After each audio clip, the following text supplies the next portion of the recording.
যক্ষ্মা রোগীদের জন্য সম্পূর্ণ পৃথক ওয়ার্ড সহ বালুরঘাট জেলা সদর হাসপাতালে চালু হলো গ্রন্থাগার বা বুক লাইব্রেরি।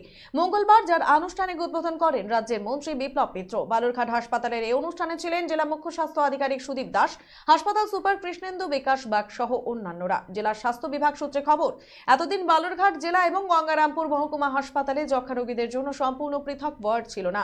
দুই জায়গাতেই ডিপথেরিয়া সহ অন্যান্য রোগীদের সঙ্গে রাখা হতো যক্ষ্মা রোগীদের। স্বাভাবিকভাবেই ছোঁয়াচে এই রোগীদের নিয়ে আতঙ্কে থাকতে হতো অন্য রোগী এবং তাদের পরিজনদের। অবশেষে জেলা স্বাস্থ্য বিভাগের পক্ষ থেকে বালুরঘাট জেলা হাসপাতালে 10 শয্যা এবং গঙ্গারামপুর মহকুমা হাসপাতালে 4 শয্যা বিশিষ্ট যক্ষ্মা ওয়ার্ড চালু করা হলো এদিন থেকে।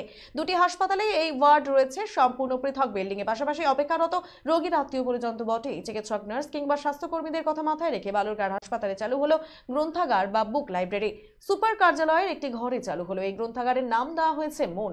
এই গ্রন্থাগারে মিলবে রবীন্দ্রনাথ, শরৎচন্দ্র, শেক্সপিয়ার থেকে শুরু করে ওয়ার্ডসওয়ার্থ সহ বহু লেখকের বই। বসে বই পড়ারও ব্যবস্থা থাকছে। সিসি ক্যামেরায় নজরদারি